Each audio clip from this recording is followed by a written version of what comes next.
पायल एक खुले मिजाज की जिंदा दिल लड़की होती है जिसे उसके पापा ने फुल्ली सेल्फ इंडिपेंडेंट बनने के लिए सब कुछ सिखाया हुआ होता है। एक शाम पायल अपनी बाइक पर सीटी बजाते हुए कॉलेज से घर वापस पहुंचती है, जिसे देखते ही उसकी मम्मी गुस्से में पूरा घर सिर पर उठा लेती है। आ गई महारानी, बहुत बोलते थे मैं अपनी बेटी को सब कुछ सिखाकर दुनिया में मजबूती से खड़े रहना सिखाऊंगा, साथ में बेटी को लफंडर बनना भी सिखा दिया, ये नहीं बताया। क्या हुआ? आज ये कुकर इतनी सीटियां क्यों मार रहा है? सीटी? सारी फसाद की जड़ तेरी वो बाइक और सीटी है, उन्हीं से लड़के छेड़ती है ना तू। हाँ, ये तो गलत है, मुझे बताए बिना ही लड़का छेड़ दिया। हाय तौबा, ये कैसा पति और बेटी मिले हैं मुझे। अरे मम्मी यार, तुम ओवर एक्टिंग बंद करो, और मैंने कोई लड़का नहीं छेड़ा पापा। शिट यार। अच्छा मम्मी, आप पहले मुझे ये बताओ कि आपको ये सब बेकार बातें बताता कौन है? अच्छा, तूने कोई लड़का नहीं छेड़ा? अरे वही शर्मा आंटी, वही बताती रहती है, पर उसकी खबर तो मैं खुद ले लूंगी। अच्छा मेरी प्यारी बेटी, थक गई होगी ना, जा जाकर आराम कर बेटा। अचानक मम्मी को गर्म से नरम होते देख के पायल और उसके पापा कंफ्यूजन में एक दूसरे को देखने लगते हैं। आंखों से कुछ इशारे होते हैं और पायल वहां से चुपचाप चली जाती है। जिसके बाद रात को घर में सबके सोने के बाद दोनों पापा बेटी छत पर मिलते हैं। क्या खबर लाए हो? अरे तुम्हारी मम्मी तो हमसे भी तेज निकली, कोई खबर नहीं मिली। क्या यार पापा, पता नहीं अब मेरी मदर इंडिया कौन सा बम फोड़ेंगी। इसी के साथ दोनों अपने कमरे में वापस जाकर सो जाते हैं। अगली सुबह पायल जैसे ही कॉलेज जाने के लिए तैयार होकर कमरे से बाहर निकलती है तो उसकी मम्मी उसे लड़के वालों के सामने ले जाकर खड़ा कर देती है। जी, ये है मेरी बेटी पायल, थोड़ी चंचल है लेकिन बहुत नेक दिल और होशियार है। देखते ही देखते कुछ घंटों में पायल और शुभम का रिश्ता पक्का हो जाता है, जिसके कुछ दिनों बाद पायल शादी कर अपने ससुराल पहुंच जाती है। सोचा था मम्मी कोई बम फोड़ेंगी, पर उन्होंने तो सीधा मुझे उम्र कैद की सजा ही दे दी।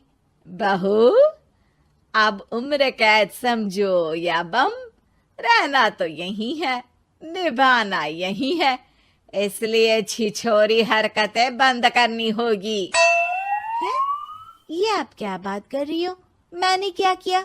इतने मासूम ना बनो, मुझे तुम्हारे कारनामों के बारे में सब अच्छे से पता है। ऐसा बोलकर सास तो वहां से चली जाती है, लेकिन पायल सोच में पड़ी वहीं खड़ी रह जाती है। जिस पर शुभम उसके पास आता है। तुम मम्मी की बात का बुरा मत मानना, वो पड़ोस वाली आंटी ने उन्हें तुम्हारी बाइक चलाना, सीटियां बजाते हुए घूमना, बेधड़क सबसे बात करना वगैरह जैसी कुछ बातें बता दी है, जिसे सुनकर उन्हें गुस्सा आ गया है। पर फिक्र मत करना, धीरे धीरे साथ रहने से वो भी ठीक हो जाएंगी। Thanks for your concern, but I don't care. Payal सीधा अपने कमरे में चली जाती है। अगली सुबह कॉलेज जाने के लिए तैयार हो सीटी बजाते हुए कमरे से बाहर निकलती है, जिसे देख सास गुस्से से तिलमिला उठती है। महारानी, शादी के अगले ही दिन ये हीरोइन बनकर कहाँ चल पड़ी? और ये लफंगों की तरह सीटियां बजाना बंद करो। ये हमारा घर है, कोई सड़क नहीं जहां तुम आवारागर्दी करती घूमो। मम्मी जी, सीटी बजाने और कंफर्टेबल कपड़े पहनने से लोग कब से आवारा बनने लगे? इसी के साथ सास बहू का युद्ध शुरू होने ही वाला होता है कि शुभम वहां पहुंच जाता है। माँ, उसका कॉलेज है इसलिए ऐसे तैयार हुई है। और पायल, तुम भी माँ को समझने की थोड़ी कोशिश करो ना प्लीज। सिचुएशन संभालकर शुभम और पायल घर से निकल जाते हैं। इसी तरह दिन बीतने लगते हैं, जिससे सास बहू की लड़ाइयों के बीच शुभम पिसता रहता है, लेकिन साथ ही वो दोनों एक दूसरे की आदतों को अपना भी लेती हैं। पर पायल का सीटी बजाना सास को आज भी नागवारा ही होता है। आसमान गिर जाएगा, धरती फट जाएगी, पर इसकी सीटी ना जी ना, कभी बंद नहीं होगी। अरे मम्मी जी, जब आप मेरे कुछ बोले बिना सीटी से ही समझ जाती हो कि मैं क्या बोल रही हूँ, फिर इसे बदलने की क्या जरूरत? यही तो हमारी यूनिकनेस है। पायल की बात से ज्यादा सहमत ना होते हुए भी सास हंस पड़ती है। उसी शाम पूरा परिवार घूमने जाने का प्लान बनाकर घर से निकल जाता है और उनके जाते ही घर में चोर घुस आते हैं और तभी वो सब भी दोबारा घर के अंदर आते हैं बाहर से। क्या यार पायल, एक शाम भी फोन के बिना नहीं रह सकती थी क्या? घर में ही तो फोन है, कहाँ चला जाता? अब जल्दी अंदर जाकर अपना फोन लाओ, मम्मी और मैं यहीं बाहर वेट करते हैं। ज्यादा बोल रहे हो, देखो अब और धीरे काम करूंगी। ऐसा बोलकर पायल घर के अंदर जाती है और बहुत देर तक बाहर निकल कर नहीं आती। अरे ये तो सच में जानबूझकर लेट करने लगी। चल कर देखते हैं ना।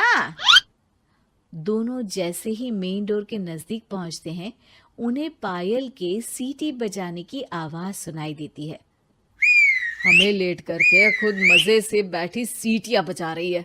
अरे गधे, ये मजा नहीं सजा है, जल्दी से पुलिस को फोन कर। माँ की बातों से कंफ्यूज्ड शुभम उसे देखता ही रहता है। सास खुद ही पुलिस को फोन कर देती है। कुछ देर बाद वो दोनों पुलिस के साथ घर के अंदर जाते हैं तो पायल एक कुर्सी पर बंधी होती है और सास को देखते ही दोबारा सीटी बजाने लगती है। सीटियों की दुकान फिर से शुरू हो गई तू? और क्या इन सबको कह रही है कि चोरा है चोरा है? तुझे कैद किया है, थोड़ा तो तरस खाकर डर हमसे। और प्यार से क्या बोल रहा है इससे? अरे इसके सर पर बंदूक लगा, ठोक दे इसको। अरे चल झूठे, तेरे पास तो हथियार है ही नहीं। सास की बात सुन वहां मौजूद सारे इंसान हैरान रह जाते हैं और पुलिस तुरंत उन चोरों को अरेस्ट कर लेती है। आपको कैसे पता कि इनके पास हथियार नहीं है? अरे सीटी नहीं तो बताया।